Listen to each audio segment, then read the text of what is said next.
Assalamualaikum warahmatullahi wabarakatuh. Kami dari kelompok 2 Landasan Pendidikan kelas 1F akan mempresentasikan materi mengenai pendidikan berdasarkan pendekatan sistem. Selamat menyaksikan. Assalamualaikum warahmatullahi wabarakatuh. Halo semuanya.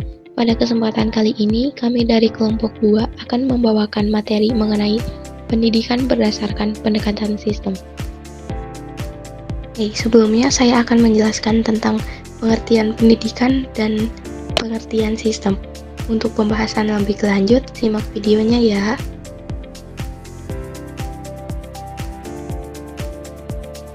Pengertian pendidikan. Bapak Pendidikan Nasional Indonesia Ki Hajar Dewantara mendefinisikan bahwa arti pendidikan yaitu tuntunan di dalam hidup tumbuhnya anak-anak. Maksudnya, pendidikan menuntun segala kekuatan kodrat yang ada pada anak-anak itu agar mereka sebagai manusia dan sebagai anggota masyarakat dapatlah mencapai keselamatan dan kebahagiaan setinggi-tingginya. Pendidikan merupakan sebuah proses humanisme yang selanjutnya dikenal dengan istilah memanusiakan manusia. Yang selanjutnya yaitu pengertian sistem. Adapun Tatang M. Amiri menjelaskan pengertian sistem sebagai berikut. Sistem adalah suatu kebulatan keseluruhan yang kompleks atau terorganisir, suatu himpunan atau perpaduan hal-hal atau bagian-bagian yang membentuk suatu kebulatan atau keseluruhan yang kompleks atau utuh. Sistem merupakan himpunan komponen yang paling berkaitan dan sama-sama berfungsi untuk mencapai suatu tujuan. Sistem merupakan sehimpunan komponen atau subsistem yang terorganisasikan serta berkaitan sesuai rencana untuk mencapai tujuan tertentu. Pengertian pendidikan berdasarkan pendekatan sistem. Definisi pendidikan berdasarkan pendekatan sistem merupakan suatu keutuhan yang terdiri atas beberapa unsur yang saling berkaitan secara penggunaannya dalam rangka meraih maksud pendidikan, yakni mengalihkan input menjadi output. Di dalam sistem pendidikan, terjadilah proses transformasi, yang pada akhirnya adalah proses perubahan siswa agar menjadi insan terdidik sesuai maksud pendidikan yang telah diterapkan. Komponen sistem pendidikan.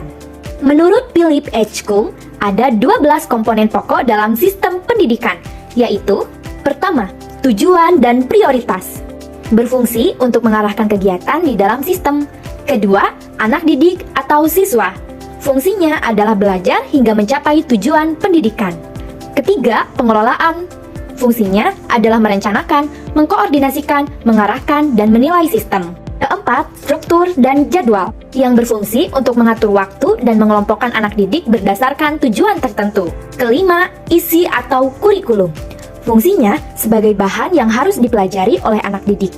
6. Pendidik atau guru, berfungsi menyediakan bahan, menciptakan kondisi belajar, dan menyelenggarakan pendidikan.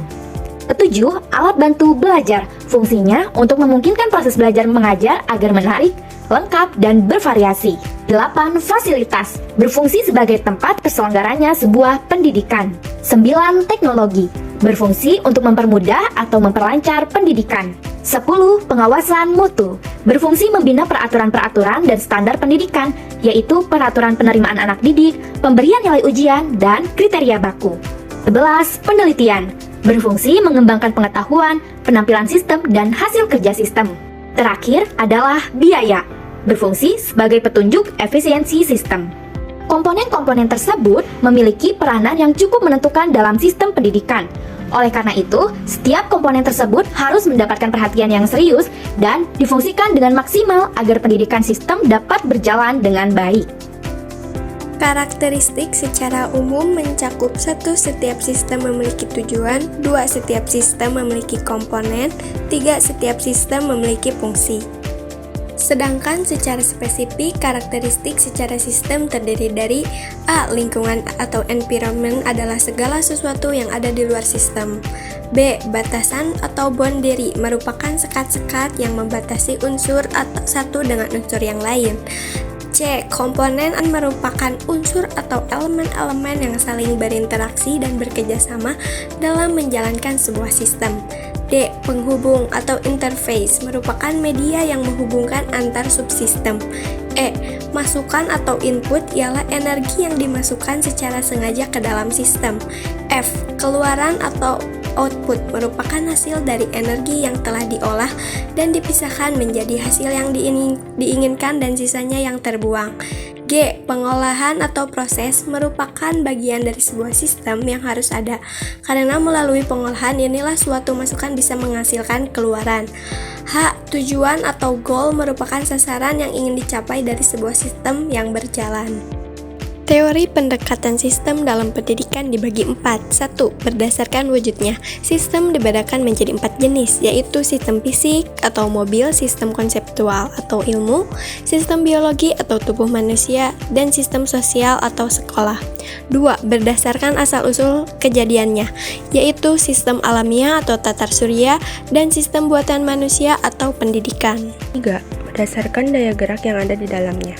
Sistem dibedakan menjadi 2 jenis, yaitu sistem mekanistik atau deterministik dan sistem organismik atau probabilistik.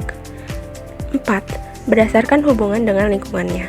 Sistem dibedakan menjadi 2 jenis, yaitu sistem terbuka, sistem yang berinteraksi dan memiliki ketergantungan kepada lingkungan, atau sistem lain yang ada di dalam suprasistemnya, mengambil input dari lingkungannya dan memberikan output pada lingkungannya, dan sistem yang tertutup, sistem yang tidak berhubungan dengan lingkungan. Keuntungan atau urgensi dari penggunaan pendekatan sistem bagi sebuah lembaga pendidikan. 1. Jenis dan jumlah masukan dapat diatur dan disesuaikan dengan kebutuhan sehingga akan bisa dihindari penghamburan sumber, tata cara dan kesanggupan yang sifatnya terbatas. 2. Proses yang dilaksanakan bisa diarahkan untuk mencapai keluaran sehingga dapat dihindari pelaksanaan kegiatan yang dinilai tidak diperlukan. 3. Keluaran yang dihasilkan dapat lebih optimal serta dapat diukur secara lebih cepat dan objektif. 4. Umpan balik dapat diperoleh setiap tahap pelaksanaan program. Jadi, berbagai kemungkinan yang tersedia dapat diperhitungkan sehingga tidak ada yang luput dari perhatian. Kesimpulannya adalah, pendidikan ialah upaya dalam humanisme pendidikan yang bertujuan menyokong manusia untuk meningkatkan potensi-potensi kemanusiaannya. Oleh karenanya, manusia tidak bisa lepas dari komunitasnya. Hal inilah yang menyebabkan mengapa manusia sangat berkaitan erat dengan lingkungan. Salah satu cara untuk mendapatkan potret yang lebih tepat mengenai pendidikan adalah menggunakan pendekatan sistem. Tujuan dari pendekatan sistem dalam pendidikan sendiri adalah sebagai upaya mengembangkan pencapaian tujuan yang telah dirumuskan. Pendekatan sistem di dalam penyelenggaraan pendidikan itu sangat penting, karena dengan sistem yang baik, maka akan diperoleh hasil pendidikan yang baik pula.